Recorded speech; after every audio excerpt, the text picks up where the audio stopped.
Welcome back. This is part 2 of the Fundamental 4 series. The 4 parts to designing your own ritual design. So each episode, we're going to talk about, obviously, the fundamental 4 routines within ritual design. So last week we did the morning routine, and this week we are going to talk about the before work routine.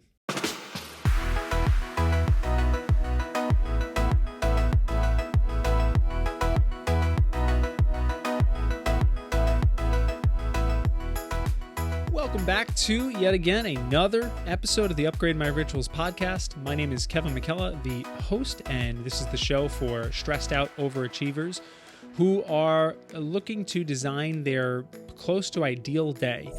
They're tired of the million different habits that they want to instill in their life, and they're looking for a system to ultimately create where even if they come close to executing it, they feel great about what they've accomplished that day and then where their life is going, what the trajectory of their life actually is. And I'm really excited about this series that I'm doing. This is part 2 of 4, part of the Fundamental 4 series. And I thought this was important to really take 4 episodes out of the podcast and really go deep into each routine, why they exist, what they can do for you, how to structure, and so on. Today, we're going to talk about the before work routine. Now, this is where the system starts to, it begins for somebody who's never done it, especially for somebody who has never done routines in their day, productivity routines or personal development routines. Having 4 is quite a bit. That's if we want to, again, if we're this overachiever type and we want to fill each routine with a million different things, then of course it's going to be overwhelming. The before work routine, and next week we're going to talk about the after work routine. Often these routines are fairly short, fairly easy to execute, and they are used more so for inflection points throughout the day. And that's one of the reasons why this system was created, because, again, I've told this story numerous times, but it's important because when I really was going deep into the morning routine, and that's all I was doing, I was rocking and rolling. I felt great. I would do this nice big workout. I'd meditate. I'd journal. I'd read. Oh, it was great. And then the rest of my day was garbage because my life wasn't being completely changed by, an hour and a half in the morning.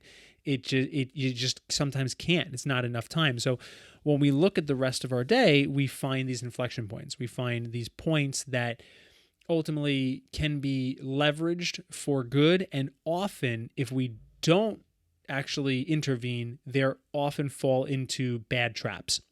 And next week it'll be a perfect opportunity to talk about the after-work routine. But this is a perfect opportunity to talk about what happens when we first get to work and or start work. So before we even get into the benefits of the before-work routine, let's talk about the average, right? What does the average person do? So let's use 2 examples. 1, if we actually commute to work, and 2, if we actually just are working from home, which is probably half of people watching this right now.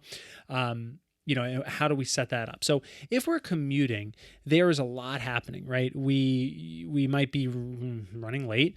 We might be stuck in traffic. We might be letting our thoughts get the best of us while we're stuck in that traffic.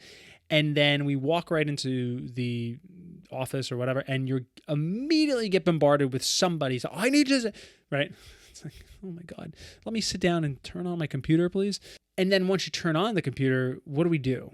We go into the reactive mode because, oh God, there was a whole bunch of hours that I wasn't here. So let's check email and let's respond to fires.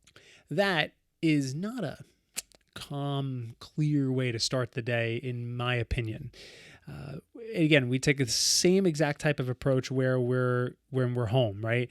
We work from home, and we finally get ourselves ready. We may implement the morning routine, may not. Hopefully you are, and finally get ourselves ready and get the kids off to school or at school bus leaves. And okay, all right, great. All right, let me just get my laptop. Oh, the laptop's not charged. Okay, let me charge that in. All right, that means I gotta sit on the couch with the cord barely making the outlet. Okay, and then I'm crunched over. And same thing, we go into response mode. We start emails, we check Slack messages, and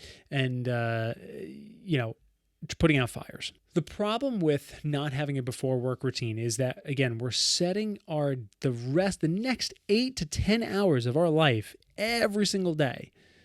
We are setting that up with a high anxiety, responsive type of state.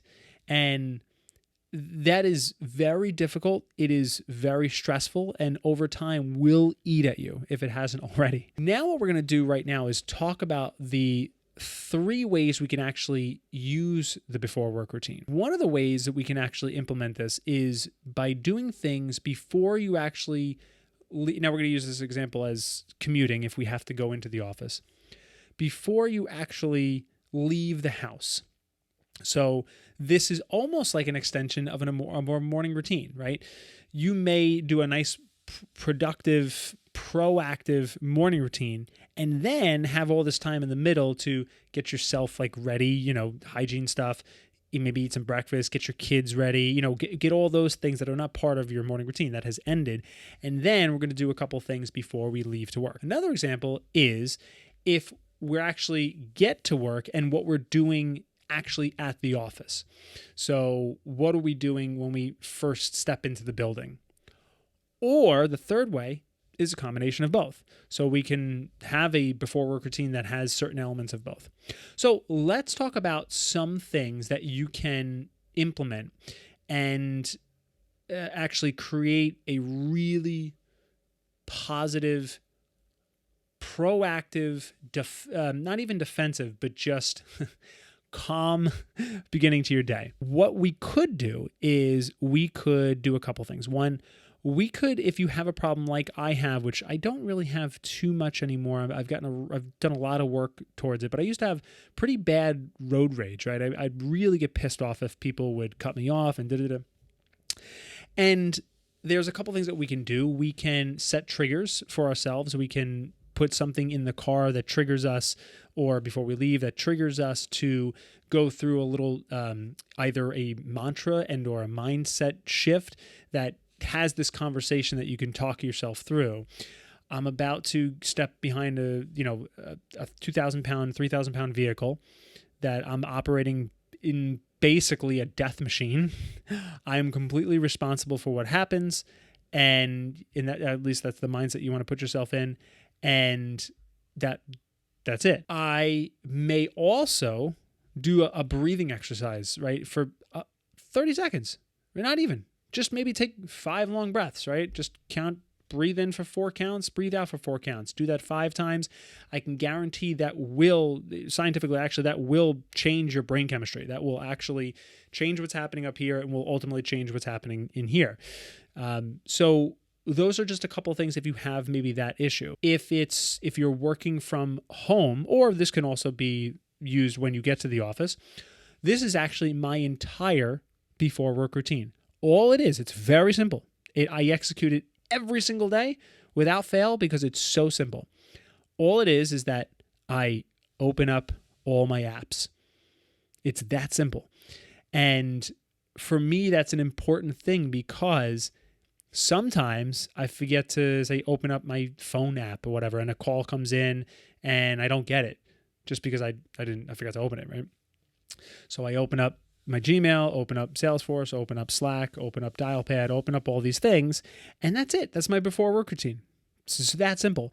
But it's an important part of my day. And that's why I have to implement it, because I've seen if I don't make it a thing, a routine, if you will, then some things can slip up and I can forget to open Slack, and all of a sudden it's 10 o'clock and I realize there's a couple messages waiting for me. Now, that leads me into my second point. We want to try our best not to be reactive when we first start our day.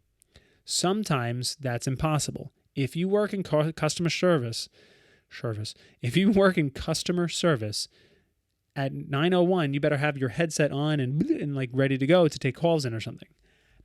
I don't know how that works. I've never worked a job like that, but there are certain things that you can't ultimately do. But if you can, ideally, we talk about this ideal day. So ideally, if you can, if we can not check email for the first 30 minutes or Slack messages, right? Because for the first 30 minutes, if we are not checking any of these things, it is so much better to start doing something for your day that has meaning and validity and a part of your role.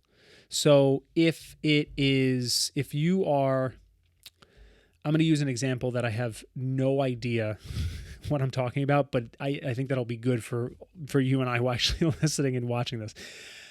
If you're an architect, right? I don't know really anything that I know they sometimes draw, maybe, I don't know, they use big, dude, I don't even know what they do. I really don't know what they do, but let's pretend that they draw, right? I don't know. They design, obviously make designs for buildings. Great. Sounds so dumb. If you can spend the first 30 minutes working on a project that you were working on this week or yesterday, and start your day with working on that project versus, trying to check in emails and voicemails and all that stuff, you will align yourself with, again, your purpose and your identity in that role, which will be so much more rewarding, really. And I think that's really, really important for long term. Especially if you like your job, you have to make sure that you don't lose sight of what it is that you're actually hired to do. Now, with that also being said, you could use that half an hour or even an hour. I mean, if you can stretch it, but I mean, I know that's tough, but if you can use, say, that half an hour, maybe you're just going to plan your day. In my opinion, if you can, you may want to try to plan your day the night before, and we'll obviously touch on that in the PM routine in a couple of weeks. But sometimes with work-related things, they're sometimes best kept at work. So maybe you want to plan the rest of your day the night before, but then kind of really take a look at the nitty-gritty of your job the day of, which is totally fine. But again, if you can carve out that half an hour and be really strict and say, okay, this is the first half an hour, I'm not even opening up my apps yet, right? I'm just going to plan my day and see what tasks need to get done to hopefully push me towards those weekly objectives. And they maybe fairly routine stuff. Let's use an example from a completely different facet. Maybe you're working a side hustle right now. Maybe you're doing something in between careers and you're working as a full-time waiter, full-time server in the food industry. I was for many, many years. And for me, what I would really, really love to do is before every shift, I love to make sure that my section of tables, say if I had, 6 tables, I'd like to make sure that everything was set. So I'd do like a quick wipe down of all the tables and chairs and booths and stuff. I'd make sure the salt and pepper shakers were full if they had one or whatever. And then whatever it needed for the tables. Then I would make sure like my station, if I was using different stations, I make sure all this stuff was prepared. Now, a lot of servers, maybe just be like, someone was going to do that. I don't really give a crap, whatever. For me, I knew if I didn't do that, no one would do it. We used to do this little, one of the restaurants I worked, we used to have a table crummer, and it was such a faux table crummer. It wasn't a real table crummer. It was a cloth napkin, but we folded it into a little triangle and had it on a plate. And I don't know, like no one ever used to do that. There was only a couple people that did that. I would always do that. I would set the table crummer because I knew that if I would go to that table and crumb that table, that was maybe the extra little zhuzh of service that they would like, and I would get a bigger tip. So that's another example how we can always implement a before work routine at whatever time of day, in whatever field, in whatever job. Now, there's a few other things that we can talk about here. So we talked about not being reactive. That also goes the same for people. So this is where it gets tricky, because if you work, I remember years ago, I was a teacher for actually many years, and I was a teacher in many different buildings and many different grade levels and many different settings. And I remember many of those settings, there was a lot of situations where either I was like a temporary sub or a long-term sub or something, and I was maybe even only in one building at a certain day. And there was always people that like needed my attention. And then the second they saw me, they thought they would never see me again. I'm like, I'll be here all day. And the problem is that that's a very hard conversation to have with your coworkers, because you don't want to make it sound like you're a jerk and be like, hey, give me your first hour. Don't talk to me. Like, it's not like you're grouchy, but they probably don't understand why that's not the best thing to do. They are trying to do their job, and they need to make sure that they catch you sometime today. So if you're not going to be there for another week, then I understand where they're coming from. So maybe you may want to sneak in the back door or something. It may not be possible. Again, you may have to sign in or something or whatever. But there are crafty ways about that. I would invite you to try to think about a way that we can try to avoid people's needs and attention for you for the first half an hour as well. Because again, when we start our day with a reactive state, it's tough. Now, at the same time, if there is no other way around it and we have to, your people are going to come at you, it's very simple. Have a system for it. First of all, number one, be mentally prepared for it. People are going to come at you and need you. Number two, have what we talk about many times in the show, have a capture system.